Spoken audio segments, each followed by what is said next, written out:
Hello everyone, welcome to Ayurvedic formulation. तो आज से हम स्टार्ट कर रहे हैं आपका अग्निकर्म चैप्टर को, जिसका क्या कहते हैं, इसको थर्मल क्वाट्राइजेशन कहते हैं। इसके पहले हमने क्षार कर्म को कंप्लीट कर लिया है। ठीक है, क्षार कर्म को क्या कहते थे, केमिकल क्वाट्राइजेशन, और ये क्या है, थर्मल क्वाट्राइजेशन। दोनों ही काम क्या करते हैं, दहन का काम करते हैं। क्षार भी दहन का काम करता है और अग्नि भी दहन का काम करता है। ठीक है, अब देखो, क्षार में जब अपन स्टार्ट कर रहे थे तब मैंने आपको बताया था कि क्षार कर्म कब करवाते हैं, जब रोगी जो रहता है शस्त्र कर्म से डरता रहता है। ठीक है, बहुत सारी ऐसी जगह रहती है जहां पे अपन को सर्जरी परफॉर्म नहीं करवानी रहती है। ठीक है, तो शस्त्र कर्म जहां पे अपन को परफॉर्म नहीं करवाना रहता है, ठीक है, क्योंकि मर्म वगैरह स्थान रहते हैं, वाइटल स्पॉट्स रहते हैं, ठीक है, स्पॉट्स रहते हैं। और कभी कभी रोगी भी जो रहता है सर्जरी के लिए जो रहता है मना कर देता है, डरता रहता है। ठीक है, तो ऐसी कंडीशन पे अपन क्या करवाते थे, क्षार कर्म का प्रयोग करवाते थे। ठीक है, औषधि दे देते थे, सबसे पहले औषधि दे देते थे। औषधि से ठीक नहीं हुआ तो क्षार कर्म हो गया, अग्निकर्म हो गया, जलोका हो गया, ये सब चीजों का अपन जो होता है प्रयोग करवाते हैं। ठीक है, तो क्षार के बारे में हमने पूरा का पूरा डिटेल से वर्णन कर दिया है, देख लिया कि केमिकल क्वाट्राइजेशन है, वो भी क्या करता है, दहन का काम करता है। अब देखो, क्षार में अपन क्या कर रहे थे, क्षार का प्रयोग कर रहे थे, यानी कि अल्काली का प्रयोग कर रहे थे। क्यों? रोगों के निवारणार्थ, ठीक है, रोगों की चिकित्सा करने के लिए। और अग्निकर्म में क्या करवाएंगे अपन, देखो बेसिकली अग्नि में अपन अग्नि का प्रयोग करवाएंगे। क्यों? रोगों के निवारणार्थ, तो उसी को क्या कह दिया, अग्निकर्म चिकित्सा कह दिया। ठीक है, मोटा मोटी चीज आपको समझ में आई। क्षार भी हम रोगों के निवारणार्थ प्रयोग करते हैं, अग्निकर्म भी हम रोगों के निवारणार्थ प्रयोग करते हैं। ठीक है, क्षार में हम क्षार का प्रयोग करवाते हैं, अग्नि में हम अग्नि का प्रयोग करवाते हैं। दोनों ही दहन का काम करते हैं। ठीक है, अब उसमें से अभी आएगा कि क्षार और अग्नि अगर दोनों ही दहन का काम करते हैं तो उनमें से बेस्ट क्या है, उनमें से अच्छा क्या है ना, तो वो भी अभी आएगा आगे। तो अभी आप सिर्फ इतना समझो कि जहां पर हम सर्जरी परफॉर्म नहीं करवा सकते हैं, ठीक है, मतलब वाइटल पॉइंट्स है, मर्म वगैरह हो गया, ठीक है, तो वहां पर अगर हम सर्जरी परफॉर्म नहीं करवा सकते हैं, और कभी कभी ऐसा पेशेंट भी रिफ्यूज कर देता है सर्जरी परफॉर्म करने के लिए, तो उस सारी जगह पे अपन औषधि, क्षार, अग्नि, इन सब चीजों का प्रयोग करवाते हैं। और क्षार और अग्नि दोनों ही दहन का काम करते हैं। क्षार कर्म में हम रोगों के निवारणार्थ क्षार का प्रयोग करवाते हैं, अल्काली का प्रयोग करवाते हैं, और अग्निकर्म में अग्नि या ऊष्मा का प्रयोग करवाया जाता है रोगों के निवारणार्थ। ठीक है, अग्निकर्म हेतु अग्निकर्म सलाका ली जाती है। ठीक है, ये एक सलाका रहती है, रॉड टाइप की रहती है। ठीक है, अग्निकर्म सलाका आप सभी ने देखी होगी, अगर आप कभी गए होगे तो ओटी वगैरह पे या ओबीडी लेवल पे भी कभी कभी परफॉर्म करवा देते हैं। ठीक है, तो अग्निकर्म सलाका अथवा अन्य पदार्थों को अग्नि पर तप्त किया जाता है, जलाया जाता है, गर्म किया जाता है, और उसके बाद फिर उसे दहन क्रिया करवाई जाती है। ठीक है, तो इस प्रोसेस को क्या कहा जाता है, अग्निकर्म या थर्मल क्वाट्राइजेशन कहा जाता है। ठीक है, चलो एक बार सिलेबस में देख लो आपको क्या क्या पढ़ना है इसके बारे में। तो देखो, सिलेबस क्षार कर्म हमने पूरा का पूरा कंप्लीट कर लिया है। अग्निकर्म में आपको देखो, सबसे पहले अग्निकर्म का महत्व देखना है, क्या इंपॉर्टेंस क्या क्या है इसकी। उपकरण, उपकरण यानी कि इंस्ट्रूमेंट, कौन कौन से ऐसे इंस्ट्रूमेंट है जिसका प्रयोग करवा करके अपन अग्निकर्म प्रयोग करवाते हैं। ठीक है, ठीक है, और विधि क्या रहती है इसकी। ठीक है, आकृति भेद से कितने प्रकार के रहते हैं। ठीक है, योग्य कौन कौन है, अयोग्य कौन कौन, उपद्रव यानी कि कॉम्प्लिकेशंस क्या क्या होती हैं, और चिकित्सा क्या होती है। ठीक, एक अलग टॉपिक है ये, धूम उपहत, जिसको एस्फेक्सिएशन कहते हैं। ठीक है, जैसे कभी किसी रूम पे जैसे धुआं धुआं भर जाता है, आग जलाते रहते हैं तो पूरा धुआं धुआं भर जाता है, तो सांस लेने में दिक्कत जाती है, उसी को धूम उपहत कहते हैं। उष्ण बात आतप दग्ध जो रहते हैं उसकी लक्षण और चिकित्सा, इन सब के बारे में पढ़ना है। हैंड्स ऑन एक्सपीरियंस ऑफ अग्निकर्म किस में, ग्रदसी रोग में, और हैंड्स ऑन एक्सपीरियंस ऑफ अग्निकर्म कौन से रोग में, आर्स और चर्मकील में। तो ये बेसिकली चार पॉइंट जो है आपको कवर करने हैं। सबसे पहले हम पहले पॉइंट से स्टार्ट करते हैं, जिसका नाम क्या है, अग्निकर्म का महत्व वगैरह। ठीक है, तो देखो, अग्निकर्म सबसे पहले इंपॉर्टेंट चीजें ये समझो, अग्निकर्म और क्षारकर्म दोनों ही दहन का काम करवाते हैं। अब महत्वता की, प्रधानता के बारे में बता रहा है। ठीक है, तो क्या बोला, अच्छा एक चीज और इंपॉर्टेंट समझो। देखो, मैंने आपको बताया था कि सुश्रुत के सूत्र स्थान में 11th नंबर का चैप्टर पूरा का पूरा क्षार के बारे में बताया, सूत्र स्थान का। ठीक है, और अग्निकर्म जो है वो 12th नंबर का चैप्टर है, और उसके बाद जलोका अवचारणी, ऐसा तीन चैप्टर जो है लाइन से हैं। सुश्रुत के सूत्र स्थान का 11, 12, 13 बहुत इंपॉर्टेंट है ये तीनों चैप्टर, है ना।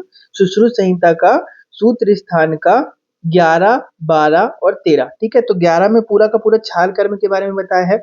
ठीक है, अग्निकर्म के बारे में 12th नंबर के चैप्टर में बताया है, और जलोका अवचारण के बारे में 13th नंबर के चैप्टर में बताया हुआ है। ठीक है, तो मैंने आपको ये भी बताया था कि क्षार का अगर आपको कोई श्लोक याद है, ठीक है, रेफरेंस आपको नहीं याद है, तो आप कभी भी हमेशा जब भी लिखना ना, तो उसमें सूत्र 11 लिख देना। ठीक है, तो वो ऑलमोस्ट सारे सारे जो श्लोक रहते हैं वो सूत्र 11 में, क्योंकि पूरा का पूरा एक स्पेसिफिक चैप्टर क्षार के बारे में बता दिया है। वैसे ही जब अग्निकर्म की बात करोगे तो देखो हर जगह पे सूत्र 12। ठीक है, देखो श्लोक नंबर नहीं भी याद रहेगा तो चलेगा, लेकिन आपको ये जरूर लिखना है कि सूत्र 12 में, ठीक है, आचार्य सुश्रुत ने अग्निकर्म विधि अध्याय में, ठीक है, अग्निकर्म का वर्णन किया गया। तो जैसे कोई भी श्लोक लिखते हो, जैसे अग्निकर्म की प्रधानता लिखोगे, है ना, तो यहाँ पे हमेशा जरूर लिख देना डिफरेंस सुश्रुत भारत। एग्जामिनर के ऊपर आपका थोड़ा सा अच्छा इम्पैक्ट पड़ता है, ठीक है। तो चलो प्रधानता के बारे में अपन देख रहे थे। तो प्रधानता के बारे में बोल रहा है, देखो, क्षाराद अग्निकर्यान क्रियासु व्याख्यातः तद्दग्धानाम रोगाणाम अपुनर्भवात् भेषज शस्त्र क्षारैर असाध्यानाम तद साध्यत्वात्। क्या बोल रहा है, देखो, देखो मैंने आपको बताया ना, क्षार और अग्नि दोनों ही दहन का काम करवाते हैं, लेकिन अग्नि कर्म जो है वो क्षार से श्रेष्ठ बताया गया है। क्यों बताया गया है? तो उसके दो कारण बताया। पहला कारण क्या है, रोगाणाम अपुनर्भवा, मतलब जो अग्नि कर्म के द्वारा रोग ठीक होते हैं उनकी दोबारा उत्पत्ति नहीं होती है, ठीक है, दोबारा से नहीं होते हैं, ठीक है। और भेषज यानी कि औषधि के द्वारा, शस्त्र यानी कि सर्जरी के द्वारा, ठीक है, और क्षार के द्वारा जो भी रोग असाध्य हैं तद असाध्य नाम तद साध्यत्वात्, वो रोग भी साध्य हो जाते हैं। तो दो इंपॉर्टेंट पॉइंट है। अग्निकर्म चिकित्सा जब अपन करवाते हैं तो रोगों की दोबारा उत्पत्ति नहीं होती है, समझ रहे हो। मतलब अगर आपने औषधि दे दी, ठीक है, शस्त्र का प्रयोग करवा दिया, है ना, बहुत सारी ऐसी सर्जरी रहती है, देखिए आपने फिस्टुलेक्टॉमी करवा देते हैं, फिस्टुला वगैरह की जो सर्जरी वगैरह करवाते हैं मॉडर्न में, तो देखा होगा आपने कि दोबारा के थोड़े दिन के बाद उसमें दोबारा से ट्रैक बन जाता है ना। तो सर्जरी के बाद भी क्या कहते हैं, दोबारा से ट्रैक बन गया। क्षार के द्वारा भी दोबारा चीजें, दोबारा रोग जो है उत्पन्न हो सकता है। लेकिन अगर आपने अग्निकर्म के द्वारा रोगों को ठीक किया है तो भेषज शस्त्र क्षार के बिना जे के द्वारा जो रोग ठीक नहीं हो पाते हैं वो भी अग्निकर्म के द्वारा ठीक हो जाते हैं, प्लस जो रोग ठीक हो चुके हैं उनकी दोबारा उत्पत्ति नहीं होती। तो दो इंपॉर्टेंट, सबसे इंपॉर्टेंट पॉइंट है कि अग्निकर्म को कभी पूछेगा कि आपसे कि क्षार और अग्निकर्म दोनों ही दहन का काम करवाते हैं तो उनमें से श्रेष्ठ कौन है, पहला क्वेश्चन तो बोलोगे आप कि अग्निकर्म जो है वो क्षार कर्म से श्रेष्ठ है, जबकि दोनों दहन का काम करवाते हैं। तो आप पूछेगा कि क्यों श्रेष्ठ है, तो आप दो रीजन बताओगे। पहला रीजन, रोगाणाम अपुनर्भवात, रोग जो रहते हैं दोबारा उनकी उत्पत्ति नहीं होती है अगर अग्निकर्म से ठीक करवा दिया जाए तो। और भेषज शस्त्र क्षार के द्वारा जो रोग असाध्य रहते हैं वो भी जो रहते हैं अग्निकर्म के द्वारा साध्य हो जाते हैं। तो ये दो इंपॉर्टेंट पॉइंट है ना, दोनों ऐसा 1 2 कर करके आपको लिखना पड़ेगा, ठीक है। चलो अब इंपॉर्टेंस देख ली हमने कि क्षार और अग्निकर्म दोनों ही जो रहते हैं दहन का काम करवाते हैं। अग्निकर्म श्रेष्ठ है, क्यों? क्योंकि रोगों को दोबारा उत्पत्ति नहीं करवाता है, और भेषज शस्त्र और क्षार के द्वारा जो रोग असाध्य रहते हैं वो भी अग्निकर्म के द्वारा साध्य हो जाते हैं, ठीक। अब दहन के उपकरण क्या क्या है? अग्निकर्म तो आपको परफॉर्म करना है, चलो ठीक है। तो अग्निकर्म का उपकरण यानी कि इंस्ट्रूमेंट है, कौन कौन से ऐसे इंस्ट्रूमेंट है जिनके द्वारा जो रहता है आप अग्निकर्म को परफॉर्म करोगे, ठीक। तो अलग अलग पोजीशन के द्वारा जो रहते हैं अलग अलग इंस्ट्रूमेंट बताए। जैसे देखो क्या बता रहा है, त्वक गता नाम और मांस गता नाम और शिरा स्नायु अस्थि संधि गता नाम। तो बोल रहा है कि त्वचा में कौन कौन से इंस्ट्रूमेंट का प्रयोग करवाओगे, तो बोल रहा है तत्र पिप्पली का प्रयोग करवा सकते हैं। अजा सक्रत, अजा यानी कि बकरी, तो बकरी का सक्रत यानी कि उसकी जो मिंगनी रहती है, ठीक है, विट रहता है, उसका प्रयोग करवा सकते हैं। गोदंती का, सर का, सलाका का, ठीक है। तो इन सब चीजों का, 5 चीजों का आप प्रयोग करवा सकते हो अगर त्वचागत रोग होता है तो, ठीक है। मांस में अगर रोग कोई हो गया है, ठीक है, तो किसका प्रयोग करवाओगे? जाम्ब ओष्ठ इतर लोहा का, ठीक है। तो जाम्ब के ओष्ठ का, ठीक है, और इतर लोहा मतलब लोहा के अलावा जो भी चीजें जैसे लोहा हो गया, तांबा हो गया, रजत यानी कि चांदी हो गया, तो इन सब का। और बोल रहा है कि सिरा स्नायु अस्थि संधि में अगर कोई रोग हो गया है तो उसको आप कौन सी चिकित्सा, कौन से इंस्ट्रूमेंट से ठीक करोगे? तो छौद्र गुण स्नेह, छौद्र यानी कि मधु, गुण और स्नेह, ठीक है। तो ये भी एक इंस्ट्रूमेंट है ना। छौद्र को भी एक इंस्ट्रूमेंट की तरह लिया हुआ है, मधु को भी एक इंस्ट्रूमेंट है। जब सिरा में, स्नायु में, अस्थि में संधि का जो रोग हो जाते हैं तब अगर आपको अग्निकर्म परफॉर्म करना है तो कौन से इंस्ट्रूमेंट से परफॉर्म करवाओगे? मधु से, गुड़ से और स्नेह से, ठीक है। तो ये बहुत इंपॉर्टेंट है, इसको ऐसा का ऐसा ही आपको एज इट इज याद रखना है, ठीक है। 2 3 बार बोलोगे ना तो याद हो जाएगा, ठीक है। अच्छा देखो क्यों ऐसा बताया गया है कि त्वचा में यूज करना है तो अलग इंस्ट्रूमेंट का यूज करोगे, मांस में यूज करना है तो अलग इंस्ट्रूमेंट का, सिरा स्नायु अस्थि संधि में यूज करना है तो अलग इंस्ट्रूमेंट का। तो थोड़ा सा बेसिक ये चीज है कि जितने भी इंस्ट्रूमेंट है सबकी लेटेंट एनर्जी जो रहती है, लेटेंट हीट रहती है, वो सबकी अलग अलग रहती है। इसीलिए जो रहते हैं अलग अलग जो आपके बॉडी के जो पार्ट्स हैं उसमें अलग अलग इंस्ट्रूमेंट का प्रयोग कराया जाता है। जैसे त्वचागत में जो ऐसी लाइन से बोलो, पिपली अजा सक्रत गोदंत सर चलाकर, पिपली अजा सक्रत गोदंत सर चलाकर, 2 3 बार बोलोगे ना अपने आप याद हो जाएगा। त्वचा में क्या याद करोगे? पिपली अजा सक्रत गोदंत सर चलाकर। देखो ट्रिक बता दूंगा मैं लेकिन वो आपको और ज्यादा कॉम्प्लिकेट करेगी, है ना। तो कभी भी आप एग्जाम में अपनी कॉपी में लिखना तो सबसे पहले से लिखना त्वचागत, ठीक है। त्वचागत के बाद यहाँ पे लिख देना पिपली अजा सक्रत हो जाएगा गोदंत सर चलाकर, ठीक है। उसके बाद मांसगत लिखोगे तो मांसगत में यहाँ पे लिख देना जाम्बोष्ठ इतर लोहा, ठीक है। उसके बाद सिरा स्नेह अस्थि संधिगत में क्या लिखोगे? छौद्र गुण स्नेह। तो ऐसा करके यहाँ पे उपकरण डाल देना, ठीक। अभी एक और इसमें कौन कौन से रोगों में प्रयोग किया जाता है वो भी आएगा, ठीक है। तो इससे क्या आगे जब आप अपनी कॉपी में टेबल कैसे बनाओगे, यहाँ पे लिखना त्वचा, ठीक है, फिर लिखना मांस, ठीक है, फिर लिखना शिरा स्नायु, ठीक है, फिर अस्थि संधि, तो ऐसा कर करके लिखना और यहाँ पे उपकरण लिख देना। तो त्वचा में कौन सा, पिपली अजा सकृत गोदंत सरसला का। मांस में कौन सा, जाम्बोज चितर। मांस ऐसा लिख सकते हो कि जम्मू के लोग जो रहते हैं मांस खाते हैं, ठीक है, तो ऐसा करके याद कर लेना कि जाम्बोज चितर लोहा वाला मांस गता में आता है।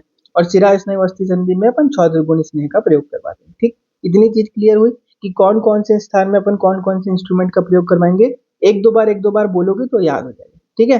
चलो, अब वाघभट्ट ने तीन अलग से इंस्ट्रूमेंट बता दिए, दहन के उपकरण और बता दिए। जैसे इनने बताया ना, इतने सारे इंस्ट्रूमेंट बता दिए, पिपली अजा सकृत गोदंती सरसलाका, जाम्बोज चितर लोहा, क्षौद्र गुड़ स्नेहा, इन सब का प्रयोग बता दिए इतने सारे। तो और तीन अलग से इंस्ट्रूमेंट बता दिए किसने, वाघभट्ट ने। कौन कौन सा, एसपीएम से याद रखना, एसपीएम सेमी परमेबल मेम्ब्रेन पढ़ते हो ना आप। तो एसपीएम से क्या देगा, एस से क्या देगा सूर्यकांत, पी से क्या देगा पिचुवर्ती, और एम से क्या देगा मोम, है ना। तो तीन दहन के उपकरण जो है इंस्ट्रूमेंट वाघभट्ट ने अलग से बताए हैं, एसपीएम करके याद करें, ठीक। चलो, नेक्स्ट पॉइंट क्या है आपका, दहन के प्रकार। तो ये क्या है, दहन विशेषा है, दहन के प्रकार है, ठीक है। अभी एक चीज और आएगी आएगी, देखो मैं आपको यहीं पे दिखा दे रहा हूँ। देखो यहाँ पर जो आएंगे ना, ये दग्ध के हैं, चतुर्विध अग्नि दग्ध के हैं। आर अग्नि से दग्ध होने के चार प्रकार के वो चीजें बताई हैं कि कैसा कैसा पता लगाओगे कि कितना दग्ध हुआ है। तो ये चार प्रकार के अग्नि दग्ध हैं, ठीक है। लेकिन अभी जो अपन पढ़ रहे हैं वो दहन विशेषा है ना। तो एग्जाम में ऐसा कॉम्प्लिकेट पूछता है और बच्चे कंफ्यूज भी हो जाते हैं, है ना। दहन विशेषा करके पूछा हुआ है और आपने बता दिया कि प्लुष्ट दुर्दग्ध सम्यक दग्ध अतिदग्ध, है ना। लेकिन वो गलत हो जाएगा, वो अग्नि दग्ध है चार प्रकार के। दहन विशेषा क्या है, तो वलय बिंदु विलेखा प्रतिसारणी, वलय बिंदु विलेखा प्रतिसारणी। एक दो बार बोलोगे, देखो नई चीज है आपके लिए, लेकिन एक दो बार बोलोगे तो याद हो जाएगा, ठीक है कुछ भी नहीं।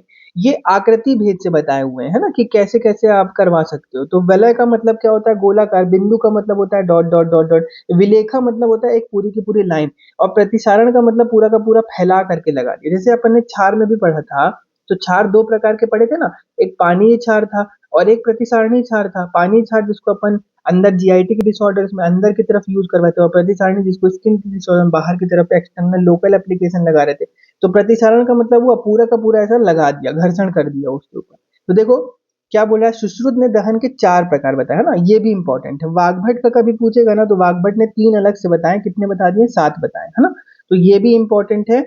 दहन के प्रकार, सबसे पहला क्वेश्चन तो यही कि दहन के प्रकार, दहन विशेषा आचार्य सुश्रुत ने कितने बताए, तो चार प्रकार के बताए। कौन से, तो वलय बिंदु विलेखा प्रतिसारणी। फिर कभी पूछेगा कि वाघभट्ट ने कितने बताए, तो तीन अलग से बताए, ठीक है।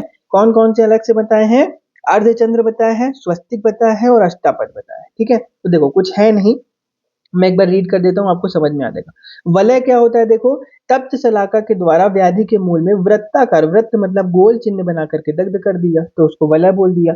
बिंदु मतलब डॉट डॉट बिंदु के समान दग्ध कर दिया, तो उसको बिंदु बोल दिया।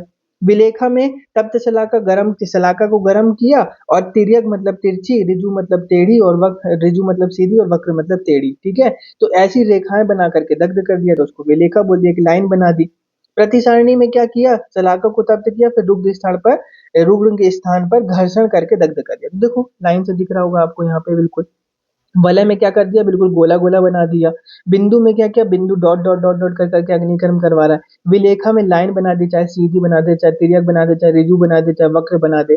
प्रतिसारण में देखो पूरा का पूरा ऐसा लोकल एप्लीकेशन घर्षण कर दिया, ठीक है। अभी वाघभट्ट ने तीन अलग से बताया, वो कौन कौन से, देखो अर्धचंद्र, आधा चांद बना दिया, ठीक है। स्वस्तिक में स्वस्तिक जैसा क्या कर रहे हैं। और अष्टापद मतलब आठ उसके क्या कहते हैं, कोने रहते हैं, ठीक है। तो जैसे एक दो तीन चार पाँच छह सात और आठ, ठीक है। तो ऐसा अष्टापद, तो तीन प्रकार के वाघभट्ट ने अलग से बता दिए। तो दहन विशेषा कितने प्रकार के हैं, आचार्य सुश्रुत के अनुसार चार प्रकार के हैं। वलय बिंदु विलेखा प्रतिसारणी। वलय में अपन गोल गोल बना करके, ठीक है, वलय का मतलब होता है गोल गोल, ठीक है। बिंदु में डॉट डॉट, विलेखा में लाइन बना दे सकते हैं, और प्रतिसारणी में पूरा का पूरा घर्षण कर देते हैं, ठीक है। अब देखो वाघभट्ट ने तीन अलग से बताया। अर्धचंद्र जिसमें क्या करते हैं, अर्धचंद्राकार चिन्ह बना करके दग्ध करते हैं। स्वस्तिक में क्या करते हैं, स्वस्तिकाकार चिन्ह बना करके दग्ध करते हैं। और अष्टापद में अष्टापद चिन्ह बना करके दग्ध करते हैं। बिल्कुल सिंपल है कि नहीं, ठीक। चलो अभी तक अपन ने क्या पढ़ा, सबसे पहले मैंने आपको बताया कि क्षार और अग्निकर्म दोनों ही दहन का काम करवाते हैं, लेकिन अग्निकर्म जो है वो क्षार से श्रेष्ठ बताया। उसके दो कारण हैं, रोगों की दोबारा उत्पत्ति नहीं करवाता है, और भेषज शस्त्र और क्षार के द्वारा जो रोग असाध्य रहते हैं तो उनको भी साध्य करवा देता है, ठीक। उपकरण इंस्ट्रूमेंट की बात करी, तो त्वचा में कौन कौन से इंस्ट्रूमेंट यूज करते हैं? तो त्वचा में पिप्पली, अजासकृत, गोदंत, सरसलाका का। मांस में तो जम्मू के लोग मांस खाते हैं, तो जाम्बोस, चितर लोहा का। और शिरा स्नायु अस्थि संधिगत अगर कोई भी रोग हो चुके हैं, ठीक है, तो उनमें क्षौद्र गुण स्नेह इन उपकरणों का प्रयोग करवाते हैं। वाग्भट ने 3 उपकरण अलग से बता दिए। SPM, semi permeable membrane. S से क्या है सूर्यकांत, पी से पिचुवर्ती, एम से क्या देगा मोम। दहन के प्रकार बोले, दहन विशेषा आचार्य सुश्रुत के अनुसार 4 प्रकार के होते हैं, वलय, बिंदु, विलेखा, प्रतिसारणी, ठीक है। और वाग्भट ने 3 अलग से बता दिए हैं, अर्धचंद्र, स्वस्तिक और अष्टावक्र। इतनी चीजें क्लियर हुई आपको? चलो नेक्स्ट आते हैं। अब दहन की विधि क्या रहती है, ठीक है, तो विधि के बारे में बोल रहा है। तत्र अग्निकर्म सर्व ऋतुषु कुर्यात्, अन्यत्र किसको छोड़कर? शरद और ग्रीष्म ऋतु को। शरद और ग्रीष्म ऋतु को छोड़ करके अग्निकर्म को सभी ऋतुओं में करवाना चाहिए, ठीक है। तो प्रायः अग्निकर्म सभी ऋतुओं में किया जाता है, परंतु शरद और ग्रीष्म ऋतु में अग्निकर्म निषेध बताया गया है। क्यों? तो देखो अग्निकर्म में अपन क्या करवा रहे हैं, अगर आप समझने की कोशिश करो तो अग्निकर्म में क्या करवा रहे हैं, बेसिकली अपन हीट दे रहे हैं, ठीक है। और शरद ऋतु में क्या रहता है, पित्त का प्रकोप रहता है, तो इसीलिए जो रहता है शरद ऋतु में नहीं करवाना। और ग्रीष्म ऋतु में तो गर्मी ही बहुत ज्यादा रहती है, तो इसीलिए अग्निकर्म को अगर करवाना है तो सभी ऋतुओं में परफॉर्म करवा सकते हो, एक्सेप्ट शरद और ग्रीष्म ऋतु। चलो एक क्वेश्चन और बताओ, ऋतु की जब बात कर ही रहे हैं, तो मैंने आपको बताया था कि क्षार में जब अपन क्षार का निर्माण करवाते हैं, तो क्षार को जब अपन को कलेक्ट करवाना रहता है, किसी भी वनस्पति को कलेक्ट करना रहता है, तो कौन सी ऋतु में जाकर के संग्रहण करवाते हैं? चलो दिमाग लगाओ जल्दी से। जब अपन जाते थे वहां पे मध्यम आयु का वृक्ष ढूंढते थे, रसगुण वीर विपाक से परिपूर्ण होता था, तो अपन उसको जब कलेक्ट करते थे तो कौन सी ऋतु में कलेक्ट करवाते थे? तो शरद ऋतु में कलेक्ट करवाते थे, ठीक है। लेकिन जब अग्निकर्म की बात करवा रहे हैं, तो अग्निकर्म सभी ऋतुओं में करवाना है, लेकिन उसको शरद और ग्रीष्म ऋतु में नहीं करवाना है। क्यों? क्योंकि शरद ऋतु में पित्त का प्रकोप रहता है और ग्रीष्म ऋतु में गर्मी बहुत ज्यादा रहती है ना।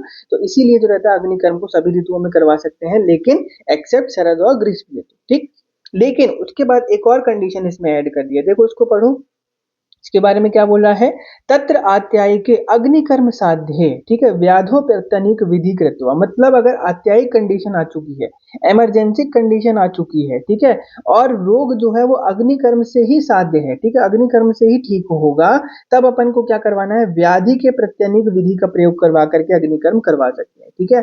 देखो सिंपल सी भाषा में समझो, सबसे पहले इसने क्या बोला कि अग्निकर्म को आपको सारी ऋतुओं में करवाना है, एक्सेप्ट किसमें? शरद ऋतु और ग्रीष्म ऋतु में नहीं करवाना है। क्यों? क्योंकि शरद ऋतु में पित्त का प्रकोप, ग्रीष्म ऋतु में गर्मी ज्यादा है। लेकिन एक और कंडीशन बोल दी कि अगर इमरजेंसी कंडीशन आ गई है और रोग जो है वो अग्निकर्म से ही साध्य होगा, तब क्या करवाओगे? व्याधि प्रत्यनीक विधि करवाओगे। व्याधि प्रत्यनीक मतलब ऐसा इन्वायरमेंट क्रिएट करवा दोगे कि जो अग्निकर्म को फेवर करता हो, और उसके बाद फिर आप अग्निकर्म परफॉर्म करवा सकते हो। कैसे? तो देखो कैसे करवाओगे, जैसे अब अगर ग्रीष्म ऋतु चल रही है, गर्मी का टाइम चल रहा है, तो आप कैसे इन्वायरमेंट क्रिएट करवाओगे? तो एसी चला दोगे, किसी रूम के अंदर एसी चला दोगे और टेम्परेचर को मेंटेन करवा दोगे। लेकिन अगर शीत ऋतु चल रही है, ठंडी का टाइम चल रहा है, तो आप क्या करवाओगे? हीटर चला दोगे। तो वो क्या होगा, एनवायरमेंट जो रहेगा आपका प्रतिकूल हो जाएगा, और तब आप जो रहता है अग्निकर्म करवा सकते हैं, ठीक है। तो सिंपल सिंपल अग्निकर्म सभी ऋतुओं में करवाना है, एक्सेप्ट शरद और ग्रीष्म ऋतु। क्यों नहीं करवाना है वो मैंने आपको बता दिया बहुत बार। लेकिन जब आपातकालीन परिस्थिति आ जाती है, इमरजेंसी कंडीशन आ जाती है, तब शरद और ग्रीष्म ऋतु में भी करवा सकते हो। लेकिन कैसे करवाओगे? तो आपको क्या कहते हैं, व्याधि प्रत्यनिक विधि का प्रयोग करवाना है। मतलब ऋतु के विपरीत आहार विहार की व्यवस्था करके शीतता में शीत का प्रतिहार करना है, ठंडी में ठंडी का प्रतिहार करवाना है। तो कैसे करवाओगे? हीटर चला दोगे। और उष्णता में उष्ण का प्रतिहार करना है, तो आप एसी चला दोगे और फिर अग्निकर्म परफॉर्म करवा सकते हैं, ठीक है। इतनी चीज क्लियर हुई। अब बोल रहा है कि उसके पश्चात अग्निकर्म आपको परफॉर्म तो करवाना है। आपने देख लिया कि कौन सी ऋतु में परफॉर्म करवाना है, पहला चीज आपने देख लिया कि हाँ भाई ठीक है, शरद और ग्रीष्म ऋतु को छोड़ करके सारी ऋतुओं में करवा देंगे। लेकिन अगर शरद ऋतु में भी, ग्रीष्म ऋतु में भी करवाना है, तो अपन उसमें व्याधि के अनुकूल जो रहता है व्याधि प्रत्यनिक चिकित्सा विधि करवाएंगे, ठीक है, एनवायरमेंट क्रिएट करेंगे और उसके बाद करवा देंगे। लेकिन बोल रहा है कि उसके पहले क्या करवाओगे, पूर्व में क्या करवाओगे, है ना, कुछ खिला पिला करके करवाओगे कि ऐसे करवा दोगे? तो उसके बारे में बोल रहा है। सर्व व्याधिष्व ऋतुषु च पिच्छिलम अन्नम भुक्तवतम। अन्नपान मतलब कौन सा खाना खिला करके अग्निकर्म करवाना है? तो पिच्छिल अन्न खिला करके अग्निकर्म करवाना चाहिए, ठीक है, पहला पॉइंट। उसके बाद बोल रहा है कि अर्श भगंदर, देखो अश्मरी में, भगंदर में, अर्श में और मुख रोग, ये 4 ऐसे रोग हैं जिनमें अभुक्तवताम कर्म कुर्वीत। मतलब ऐसे ये 4 ऐसे रोग हैं, कौन कौन से? देखो अर्श भगंदर असमरी और मुख रोग, इसमें बिना कुछ खिलाए ही अग्निकर्म करवाना। तो 2 पॉइंट अलग से बता दिए पूर्व कर्म में कि सबसे पहले आपको पिच्चिल अन्न खिला करके आपको अग्निकर्म करवाना है किसी भी पेशेंट का। लेकिन 4 ऐसी डिसीजेज हैं, अर्श भगंदर असमरी और मुख रोग, कैसे याद रखोगे? बाम से याद रखना, BAAM, ठीक। तो बी से क्या देगा? भगंदर, ए से अर्श, ए से असमरी और एम से क्या है? मुख रोग। ये 4 ऐसे रोग हैं जिनमें पेशेंट को कुछ भी नहीं खिलाना और उसके बाद डायरेक्ट ही आपको अग्निकर्म करवा देना है। वैसे अगर बोलेगा कि अग्निकर्म के पहले आपको कौन सा अन्न खिलाना है, तो पिच्छिल अन्नपान खिलाना है, ठीक है। चलो एक कोड और लिख लो, मैं आपको बता देता हूँ यहीं पे। हमेशा इस कोड को याद रखना, यार पिया करके याद रखना, यार पिया, ठीक है। अब मैं जब भी आपसे पूछूंगा, जब रक्त मोक्षण भी पढ़ेंगे तब भी मैं आपसे एक बार पूछूंगा, तब आपको बताना पड़ेगा। यार पिया से क्या याद रखनेगा? जब रक्त मोक्षण किसी भी पेशेंट का करवाना रहता है तो उसके पहले आपको क्या खिलाना है? तो यवागु का पान करवाना है, ठीक है। यवागु खिलाना है, ठीक है। लेकिन अगर अग्निकर्म करवाना है तो अग्निकर्म के पहले आपको पिच्छिल अन्नपान का सेवन करवाना है, ठीक है। तो ये 2 पॉइंट हमेशा याद रखना, रक्त मोक्षण के पहले यवागु खिलाना है और अग्निकर्म के पहले पेशेंट को पिच्छिल अन्नपान खिलाना है, ठीक है। तो ये 2 पॉइंट यार पिया से हमेशा याद रखना। अभी हमने क्या देखा? पूर्व में रोगी को पिच्छिल अन्नपान खिला रहे थे, है ना। अग्निकर्म के पहले अपन पिच्छिल अन्नपान खिला रहे थे, लेकिन रक्त मोक्षण के पहले अगर कभी पूछेगा कि क्या खिलाते हैं पेशेंट को, तो यवागु का पान करवाते हैं, ठीक है। और उसमें भी एक और एक्सेप्शन दे दिया कि 4 ऐसे रोग हैं, बाम, ठीक है, भगंदर, अर्श, असमरी और मुख रोग, ये 4 ऐसे रोग हैं जिसमें आपको बिना कुछ खिलाए ही अग्निकर्म करवाना चाहिए, ठीक है। चलो नेक्स्ट में क्या बोल रहा है कि रोगी को किस दिशा में बैठाना चाहिए? तो पूर्व दिशा की ओर बैठाना चाहिए, ठीक है, या फिर लेटा करके अग्निकर्म करवाना चाहिए, ठीक है। और जब अग्निकर्म करवा दोगे तब वहां पे व्रण पर क्या लगाना चाहिए? तो मधु और घृत का प्रयोग करवाना चाहिए। चलो एक चीज और बताओ जल्दी से। मैंने जब आपको बताया था कि क्षार कर्म में जब क्षार करवा रहे थे तो क्षार से दग्ध भी हो जा रहा था, कभी कभी पे जल भी जा रहा था, है ना, दग्ध हो जा रहा था। तो मैंने आपको 2 चीजें बताई थी, सुश्रुत के अनुसार भी और वाग्भट के अनुसार। तो मैंने बताया था कि कैसे पहचानोगे कि क्षार से दग्ध हो चुका है? तो आचार्य सुश्रुत बोलते हैं कृष्णता दग्ध लक्षणम, काला पड़ जाएगा तो आप समझ जाओगे कि काला पड़ गया है तो दग्ध हो चुका है। लेकिन वाग्भट का भी मैंने वहीं पे बताया था, पक्व जम्ब असित सन्निभम, पक्व जम्ब असित सन्निभम। देखो ये क्या है ना, मैं आपको दोबारा दोबारा रिकॉल करवाता रहूंगा ना, तो आप एक साथ याद करोगे ना तो और अच्छे से याद होगा, ठीक है। इसीलिए मैं आपको पुराना भी बताता चल रहा हूँ, ठीक है। हालांकि ये सब चीजें अपन पढ़ चुके हैं। पक्व जम्ब असित सन्निभम, ठीक है। तो जब क्षार दग्ध हो रहा था तो आचार्य सुश्रुत बोल रहे थे कृष्णता, काला पड़ जाएगा तो अपन समझ जाएंगे कि क्षार से दग्ध हो चुका है। लेकिन वाग्भट आए, वो बोले कि पक्व जम्ब के समान जब रंग हो जाएगा, पके हुए जामुन के समान का जब रंग हो जाएगा, तब अपन समझेंगे कि क्षार से दग्ध हो चुका है, ठीक है। वहीं क्षार दग्ध में मैंने आपको चिकित्सा भी बताई थी कि क्षार दग्ध में सर्पी मधुक संयुतम करके मैंने आपको बताया था। सर्पी यानी कि आपका घृत और मधुक यानी कि मधु यष्टि, ठीक है, इन दोनों को मिला करके लगाना था। किसके साथ? अम्ल द्रव्यों के साथ मिला करके लगाना था, है ना। लेकिन यहाँ पे क्या बोल रहा है इसकी चिकित्सा में, उसके पश्चात आपको क्या करवाना है? मधु और घृत का प्रयोग करवाना। देखो यहाँ पे क्या था? मधुक था, मधुक यानी कि यष्टि मधु था, और सर्पी था। और यहाँ पे क्या बता रहा है? सर्पी और मधु। तो देखो यही आपके क्या कहते हैं, पीजी के पॉइंट ऑफ व्यू से इंपॉर्टेंट क्वेश्चंस है ना। इतनी सारी चीजें अपन ने देख लिया कि सबसे पहले बोल देगा कि शरद और ग्रीष्म ऋतु में, अब तो असर्जन रीजन वाले क्वेश्चंस आने लगे। असर्जन में बोल देगा कि अग्निकर्म सभी ऋतुओं में करवाया जाता है एक्सेप्ट शरद और ग्रीष्म ऋतु। फिर रीजन में बता देगा कि अग्निकर्म को हम क्या कहते हैं, शरद और ग्रीष्म ऋतु में भी करवा सकते हैं व्याधि प्रत्यनिक विधि करवा करके। तो बताइए दोनों सही है कि नहीं? तो असर्जन भी रीजन सही है और रीजन भी सही है, दोनों चीजें सही है, ठीक है। उसके बाद यहाँ पर ये पिच्चिल अन्नपान वाला भी पूछ देगा कि बताइए अग्निकर्म के पहले क्या खिलवाओगे? तो पिच्चिल अन्नपान खिलाओगे। रक्त मोक्षण के पहले क्या खिलवाओगे? तो अग्निकर्म, है ना, यवागु का पान करवाओगे। फिर बोलेगा कौन कौन से ऐसे रोग हैं जिसमें अपन बिना कुछ खिलाए ही अग्निकर्म करवाते हैं? तो अर्श बाम से याद किया तो भगंदर, अर्श, असमरी और मुख रोग हो गया। फिर बोलेगा कि क्षार से अगर दग्ध हो जाएगा तो उसके बाद क्या करवाते हैं? तो बोलते हैं कि सर्पी मधु को संयुतम और अम्ल द्रव्यों को, क्षार क्या है? अल्काली है, अम्ल क्या हो जाएगा? एसिड। तो एसिड को मिलाएंगे और क्षार से तो वो न्यूट्रलाइज कर देगा, तो अम्ल के साथ सर्पी मधुक है, यष्टि मधु का सेवन करवाएंगे। लेकिन यहाँ पे अग्निकर्म में क्या बोल रहा है कि सर्पी के साथ मधु का अभ्यंग करवाएंगे, है ना, ऐसा करके आएगा। तो व्रण में मधु और घृत का प्रयोग करवाते हैं, इसको मिला करके अभ्यंग करवाते हैं। तो ये देखो इतने सारे पॉइंट्स अपन ने डिस्कस कर लिए, ये सब आप अलग से अपने कॉपी में लिखोगे और उसको याद करोगे, ठीक है। चलो नेक्स्ट पॉइंट में क्या बोल रहा है, धातुगत सम्यक दग्ध के लक्षण क्या क्या रहेंगे? तो देखो त्वचा में अगर दग्ध होगा, अभी अपन ने पढ़ा था ना, त्वचा में जब अपन को करवाना तो कौन कौन से इंस्ट्रूमेंट का प्रयोग करवाएंगे? तो अपन ने देखा था पिप्पली, अजा, सकृत, गोदंत, सरसलाका का प्रयोग करवाएंगे। मांस में जाम्बोष्ट, शीतल, लोहा का प्रयोग करवाएंगे। शिरा स्नायु और संधि में छौद्र गुण स्नेह का प्रयोग करवाएंगे, ठीक है। इन सब का, है ना, इंस्ट्रूमेंट का प्रयोग करवाएंगे। अच्छा अब लक्षण क्या दिखाई देंगे? ठीक है, अपन ने इंस्ट्रूमेंट का प्रयोग करवाया, त्वचा में दग्ध करवा दिया, अब क्या क्या कैसे कैसे पहचानोगे कि त्वचा में दग्ध हो चुका है? तो अपन ने इंस्ट्रूमेंट देख लिए। अब देखो, कभी भी अगर आप ओटी पे गए होगे तो जब भी कॉटराइज वगैरह करवाया जाता है, ठीक है, तो वहां पे सबसे पहले क्या होता है, देखो आवाज आती है कॉटरी से तो शब्द का प्रादुर्भाव होता है, ठीक है। थोड़ी थोड़ी सी जब त्वचा जो रहती है जलने लगती है ना, तो क्या होने लगता है, थोड़ा थोड़ा सा बदबू आने लगती है, स्मेल आने लगती है ना। कभी भी आग से जलता है तो थोड़ा थोड़ा सा दग्ध दग्ध होने लगता है। कभी अगर आप ओटी में गए होगे तो देखा होगा आपने, है ना। तो दग्धता होने लगेगी, ठीक है। और क्या होगा, तीसरा पॉइंट, त्वचा में संकोच हो जाएगा, वहां की जो त्वचा रहेगी वो कॉन्ट्रैक्ट होने लगेगी। तो तीन चीजें हैं। क्या क्या है?